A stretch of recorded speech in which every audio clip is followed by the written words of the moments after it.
Well, good afternoon. I hope everyone had a great, safe Thanksgiving weekend.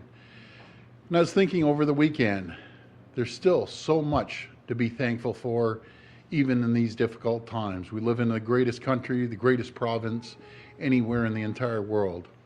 I'm here at Mama Martino's restaurant today with our Associate Minister for Small Business and Red Tape Reduction, Pramit Sarkaria, and with our outstanding Deputy Premier and Minister of Health, Christine Elliott, and our local champion of Etobicoke Lakeshore, Christine Hogarth.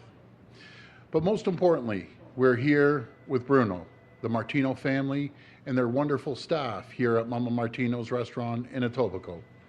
This is a family who took a chance, rolled up their sleeves, and built a business from the ground up. They put hours of work and care into their business. Evenings, weekends, holidays, birthdays, and anniversaries. And they found success. They thrived in this neighborhood, in this community, and now as we face a global pandemic, they have found ways to adapt, to keep both their customers and staff safe, and keep the kitchen running as well. But my friends, the truth is, this is extremely difficult time for small businesses, especially the ones in the hospitality and entertainment sectors. And on Friday, as we saw a terrible record high of 939 new cases of COVID-19, as we saw hospitalization rates spike up, we had to take action. We had to make a very, very difficult but necessary decision to accept recommendations of the Chief Medical Officer of Health and close indoor dining at restaurants and bars in Toronto, Ottawa, and Peel. Patios, takeout, and delivery are still open. This was one of the toughest decisions I ever had to make as Premier, because even though it will help us prevent another full-scale lockdown, I know what this will do to businesses, many of whom are already struggling. And I want them to know we're doing everything in our power to support you. Nothing is off the table. That's why we're making $300 million available for affected restaurants and businesses. This is money to help with fixed costs, including property taxes, hydro, and natural gas bills. We're working right now on the quickest way to get this relief to businesses, and we will have more to say soon. We're also working with our federal partners to extend the commercial rent relief program until June 2021 for small businesses and their landlords. And they're also extending the wage subsidy until June 2021 and providing an additional $20,000 for a total of $60,000 in interest-free loans.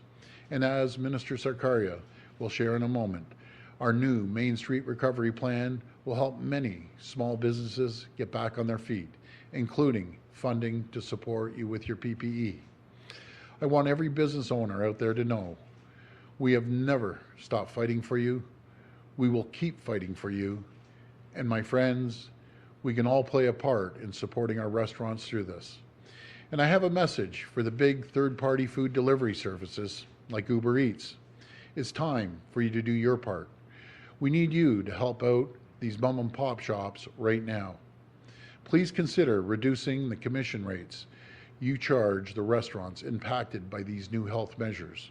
We can't have restaurants paying as much as 30% commission to have their food delivered right now. And I'm told that in some cases, that's on top of the service fees and delivery fees paid by consumers. And I understand that some of the companies are already reducing the commissions they charge the restaurants, so I thank you for that. So please do the right thing in these difficult times. And I want to call on the great people of this province right now. Please rally around your small businesses. If you can, if you have the means, please shop local, buy Ontario made. It has never been more important to support our own. It is as simple as ordering takeout. If each of us order takeout, even at least once a week, that's millions of dollars to support our mom and pop shops, restaurants, and small businesses. It can be the difference between a line cook getting a shift or not. It can make the difference between the delivery driver making rent or not. It can make the difference between a family keeping their businesses open or closing for good. Together, we can all make a huge difference. Let's come through for the small businesses.